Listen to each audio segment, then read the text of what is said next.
Neat medical విద్యార్థులకు సంబంధించి మన రాష్ట్ర విద్యార్థులు ఎలా నష్టపోతున్నారో దాని గురించి ఒక మాట చెప్పాలనుకుంటున్నాను. ఈ ఆంధ్ర తెలంగాణలో నీ మెడికల్ సీట్లు ఎన్ని అవుతున్నాయో అన్నిట్లో 900 మెడికల్ సీట్లు ఆల్ ఇండియా కోటాకు మన వాళ్ళు ఇస్తున్నారు.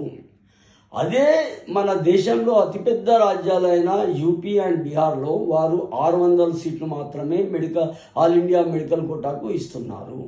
విచిత్రం ఏమిటంటే ఆల్ ఇండియా కోటాలో నీట్ ఎగ్జామ్లో ఎవరైనా 650 మార్క్స్ సాధిస్తే ఆ 650 మార్కులు వాళ్ళు మన స్టేట్లో అప్లై చేస్తే వాళ్ళకు టాప్ మెడికల్ కాలేజ్లో సీట్ వస్తుంది. ఉదాహరణకు గాంధీలో కానీ, ఉస్మానియాలో కానీ, ఆంధ్ర మెడికల్ కాలేజ్లో కానీ వేరే స్టేట్కి సంబంధించిన విద్యార్థులు ఆల్ ఇండియా కోటాలో మన దగ్గర వాళ్ళు సీట్ సంపాదించుకుంటున్నారు. అదే మన విద్యార్థులు ఆల్ ఇండియా కోటాలో వాళ్ళకు దక్కాల్సిన సీట్లు దక్కడం లేదు.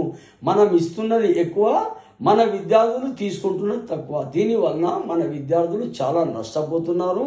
ఒకవేళ నీట్ రద్దు చేయకపోతే మనము ఈ ఆల్ ఇండియా కోటాలో ఆ 15% సీట్స్ ఏదైతే ఆల్ ఇండియా కోటా సీట్స్ ఉన్నాయో ఆల్ ఇండియా కోటా సీట్లో కూడా మన విద్యార్థులకే అడ్మిషన్స్ ఇవ్వాలని మన స్టేట్లో ఉన్న ర్యాంక్స్ ప్రొడ్యూస్ చేసే అన్ని ఆర్గనైజేషన్స్ ముందుకు రావాలని నేను వాళ్లకు విజ్ఞప్తి చేస్తున్నాను.